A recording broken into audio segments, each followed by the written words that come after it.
Cal Poly students in quarantine are criticizing their living conditions. KSBY News reporter Delaney White spoke to students who are currently isolating.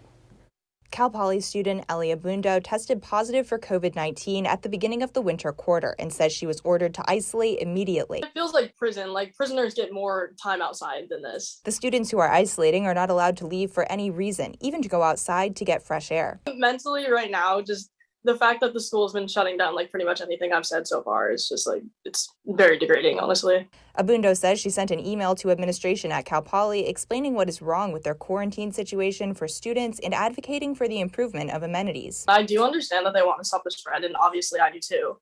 But just, I feel like they were not prepared to take on this many people at all. Abundo says the rooms are cramped and contain more people than intended. She showed us her isolation room, which housed her and a roommate at the beginning of her isolation. I'm pretty sure these rooms were supposed to be singles because it's like a 100 square foot, like tiny bedroom. Cal Poly responded saying, in part, in order to provide more on-campus isolation space, some beds are located in rooms that have been increased to double occupancy, 2 to a room instead of 1. These are rooms that are built to allow for double occupancy. The students are required to test after the first 5 days in isolation, and if the COVID-19 test comes back positive, they must quarantine for an additional 5 days. In an effort to free up isolation spaces on campus, Cal Poly is offering select students a $400 University Store gift card to students as an incentive to isolate at their permanent residence. So we're paying $300 for food in isolation, and they're getting paid $400 to go home. So that's like a $700 difference just to go home.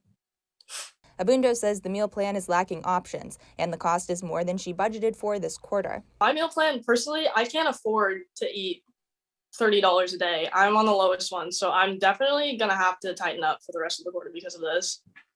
Academics are also a concern for students in isolation. Professors are not required to accommodate students missing class for being sick, according to Abundo. She says she has missed a significant number of classes at the beginning of the quarter due to mandatory isolation and is worried she is falling behind. I'm sure my grades are going to suffer later for it because, I mean, this is just the beginning of the quarter. So I already missed all of syllabus week. I'm missing all of the second week too. Cal Poly students tell me they feel safe when attending classes here on campus, but they think the quarantining situation could be improved.